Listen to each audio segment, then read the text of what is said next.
Olá! O nome vírus Nipah tem aparecido bastante por aí de novo, né? E claro, sempre que um vírus desconhecido ganha as manchetes, acende um alerta. Mas afinal, o que é essa ameaça? O que é fato e o que é exagero? É isso que a gente vai entender direitinho agora. E vamos direto para a pergunta que todo mundo está se fazendo. Depois de tudo que passamos recentemente, será que o Nipah pode ser a próxima grande pandemia global? Bom, a resposta não é tão simples assim. Tem vários detalhes importantes e é isso que a gente vai desvendar. Para começar, nada melhor do que comparar. Vamos colocar o Nipah e a Covid-19 lado a lado. E olha, a diferença é gritante. Presta atenção na letalidade. Enquanto da Covid é considerada baixa, a do Nipah é extremamente alta, podendo chegar a 75%. É um número que assusta, sem dúvida. Mas aí, a gente olha para a linha de baixo, para o contágio. E a história se inverte. O Nipah tem uma capacidade baixa de passar de pessoa para pessoa. Precisa de um contato bem direto. Por isso os surtos são localizados. Totalmente o oposto da Covid, que se espalhou pelo mundo todo com facilidade. Ok, mas para entender como um vírus age hoje, a gente precisa saber de onde ele veio. A história de origem do Nipah nos dá pistas bem importantes. A história toda começa lá no finalzinho dos anos 90, num vilarejo na Malásia. O nome do lugar? Sungai Nipah, daí o nome do vírus. Naquela época, os cientistas descobriram um caminho de transmissão bem curioso. O vírus pulava de morcegos, que comem frutas, para os porcos, e dos porcos passava para os criadores. De lá para cá, os surtos se tornaram mais frequentes, quase anuais, mas sempre contidos, sempre em regiões específicas da Ásia.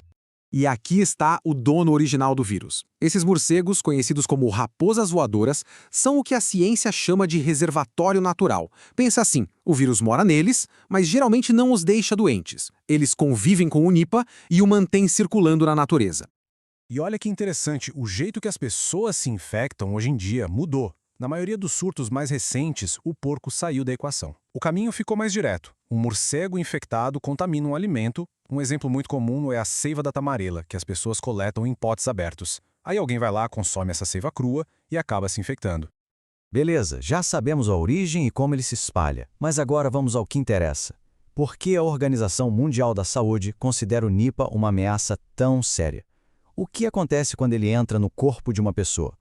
O motivo de toda essa preocupação é este número, até 75%.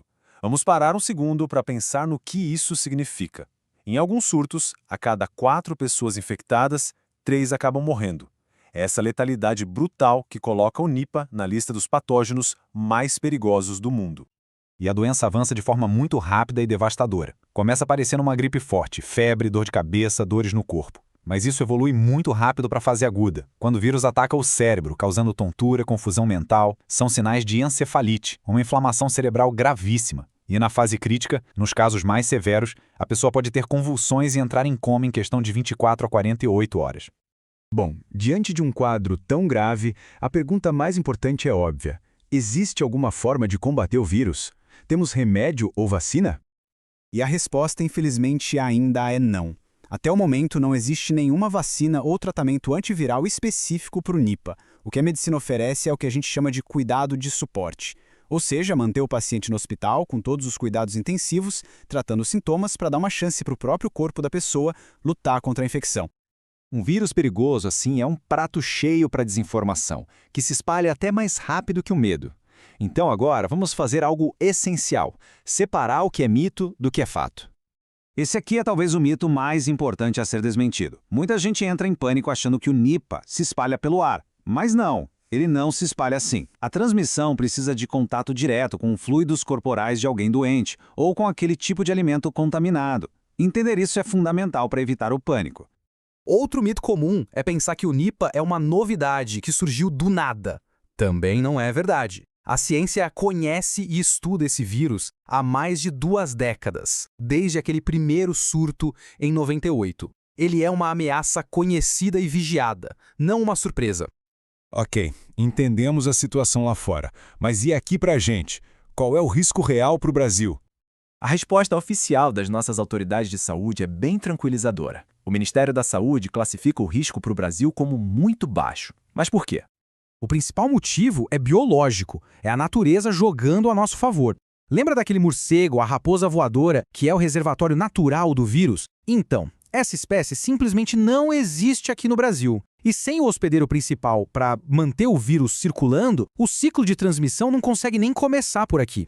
E só para curiosidade, nas áreas onde o Nipah existe, as medidas de prevenção são bem diretas e focadas em quebrar essa cadeia de transmissão. Coisas como evitar beber a tal seiva crua, lavar e descascar muito bem as frutas, não ter contato com animais doentes e, claro, o uso rigoroso de equipamentos de proteção para os profissionais de saúde. No fim das contas, a mensagem principal é essa. Sim, o Nipah é um vírus perigoso, mas o pânico muitas vezes nasce da desinformação. A nossa melhor defesa, tanto contra o vírus quanto contra o medo, é o conhecimento claro baseado em fatos. Então, para a gente fechar, fica uma reflexão. O Nipah nos mostra um cenário específico. Um vírus extremamente letal, mas que, por sorte, não é muito bom em se espalhar. Ele serve como um grande alerta. E a pergunta que fica no ar é: o que essa experiência nos ensina? Que lições podemos tirar para nos prepararmos para uma futura ameaça que, um dia, possa combinar o pior dos dois mundos?